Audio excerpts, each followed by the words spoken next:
যদি আওয়ামী লীগের রাজনীতি নিষিদ্ধ না করতে পারেন, এই বাংলাদেশের ছাত্র জনতা যেভাবে এই ফ্যাসিস্ট আওয়ামী লীগ সরকারকে বিতাড়িত করেছে, আপনাদের দিকে আঙ্গুল তুলতেও পিছপা হবে না।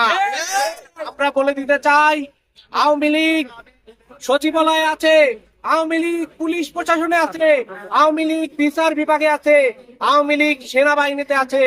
আপনারা এই জায়গাগুলোতে চোখ দিন। আপনারা যতদিন না পর্যন্ত এই জায়গাগুলো সংস্কার না করবে, ততদিন এই দেশ থেকে আওয়ামী লীগ এবং আওয়ামী লীগের দোষকদের বিতাড়িত করা সম্ভব হবে না।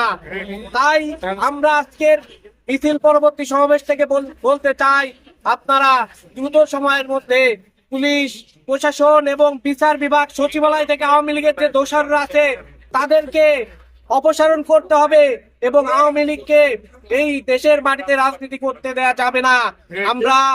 আমরা দেখেছি গাজীপুরে এই গণঅভ্যুত্থানের পরে আওয়ামী লীগের হামলায় বিপ্লবীরা নিহত হচ্ছে। আমরা দেখছি বিভিন্ন দেশের বিভিন্ন প্রান্তে আওয়ামী লীগের হামলায় বিপ্লবীদের বাড়িঘর ভাঙচুর হচ্ছে, বিপ্লবীরা নিরাপত্তা সঞ্চিত। আমরা বলতে চাই, এই অন্তর্বর্তীকালীন সরকারের নির্লিপ্ততার সুযোগ নিয়ে আওয়ামী লীগ যদি অপরাধমূলক কার্যক্রম করতে চায়, আমরা আর প্রশ্রয় দিতে চাই না। আমরা বলতে চাই, আওয়ামী লীগকে এই বাংলাদেশের রাজনীতি থেকে দ্রুত সময়ের মধ্যে নিষিদ্ধ করতে হবে এবং আওয়ামী লীগকে নিষিদ্ধ সংগঠন হিসেবে ঘোষণা দিতে হবে। এই বাংলার ছাত্র সমাজ তাদেরকে প্রতিহত করতে পারে।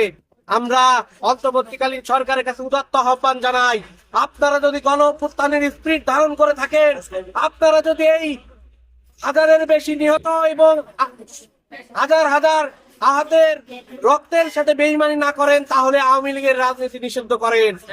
এই গণঅভ্যুত্থানের স্পিরিট ধারণ করলে আপনাদের আওয়ামী লীগের রাজনীতি নিষিদ্ধ করতে হবে।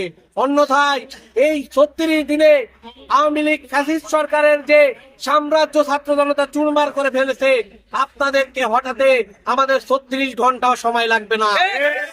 দ্রুত সময়ের মধ্যে গণহত্যার দায়ে আওয়ামী লীগের রাজনীতি নিষিদ্ধ করতে হবে।